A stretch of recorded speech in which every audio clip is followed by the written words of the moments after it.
So ఒక్క straight question sir, being a government doctor me family మెంబర్స్ని ఎప్పుడైనా government హాస్పిటల్లో అడ్మిట్ చేశారా? ఎస్, చాలాసార్లు అడ్మిట్ చేశాను. My wife she delivered second baby in Niloufer hospital. Wow. అక్కడ ఫెసిలిటీస్ లేకున్నా she has been admitted because she was doing PG. అక్కడ PG చేస్తున్నారు. అదే సార్, ఇప్పుడు మీరు ఫెసిలిటీస్ లేవు అంటున్నారు కదా, అసలు ఎందుకు గవర్నమెంట్ హాస్పిటల్లో ఫెసిలిటీస్ ఎందుకు ఉండట్లేదు? Where it is going wrong? See, infrastructure is one thing అమ్మ. ఇన్ఫ్రాస్ట్రక్చర్ అంటే అన్నీ కూడా వస్తాయి. ద బేసిక్ థింగ్ ఏదైతే మన బడ్జెట్లో పెట్టేది ఏదైతే ఉందో చాలా తక్కువ పెడతాం. వైద్యానికి విద్యకి అతి తక్కువ బడ్జెట్ మన తెలంగాణ, గత ప్రభుత్వంలో కానీ ఈ ప్రభుత్వంలో కానీ.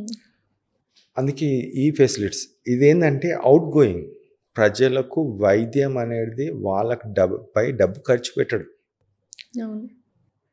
విద్యపై కూడా రిటర్న్స్ రావు, వాళ్ళపైన ఖర్చు పెట్టడం. అదే మీరు మిగతా డిపార్ట్మెంట్స్ ఏదైతే ఉందో ఇన్కమ్ డిపార్ట్మెంట్స్, ఇన్కమ్ అంటే ఆశ, ప్రతి వాడికి ఆశనే ఇన్కమ్ అంటే. ఇది ఖర్చు పెట్టేది యాక్చువల్ చెప్పాలంటే ఈ పునాదులు ఏదైతే ఉందో వైద్య విద్య, ఈ రెండు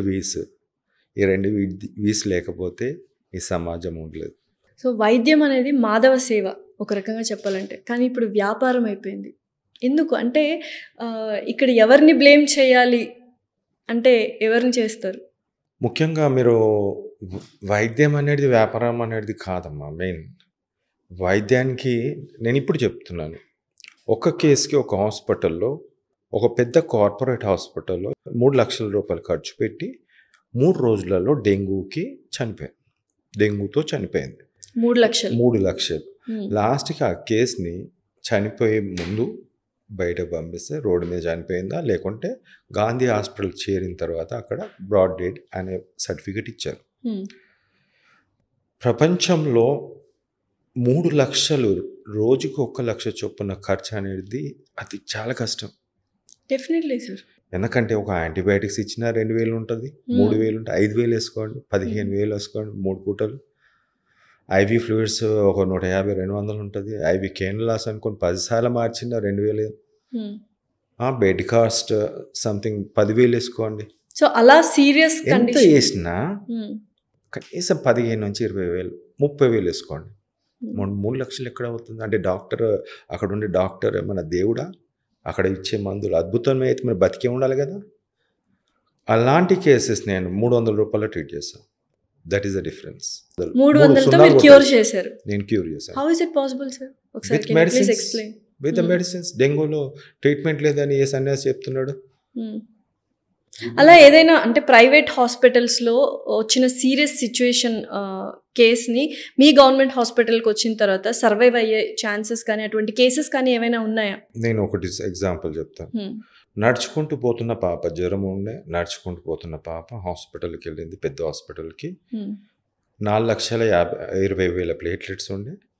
second day it was 3,65,000 at the time of joining hospital. వెళ్ళింది, ట్రీట్మెంట్ ఇస్తున్నామన్నారు, యాంటీబయాటిక్స్ ఇచ్చారు, ఓఆర్ఎస్ ఇచ్చారు, రూమ్లో పెట్టారు, ప్లేట్లెట్స్ పడ్డాయి. తర్వాత 2,20,000 సంథింగ్ పడ్డాయి. ఆ తర్వాత 1,30,000, ఆ తర్వాత 40,000, ఆ తర్వాత 20,000. ఇవన్నీ పడుతూ కిందికి పడిన తర్వాత బీపీ తక్కువైందని ప్లేట్లెట్స్ ఎక్కిస్తూ ఉన్నారా? ఐసీలో పెట్టారు. ఐసీలో పెట్టి ప్లేట్లెట్స్ ఎక్కించారు. ఎక్కించిన తర్వాత ఆల్మోస్ట్ 6 to 7 days తర్వాత ప్లేట్లెట్స్ 70,000కి వచ్చింది. Then patient discharge.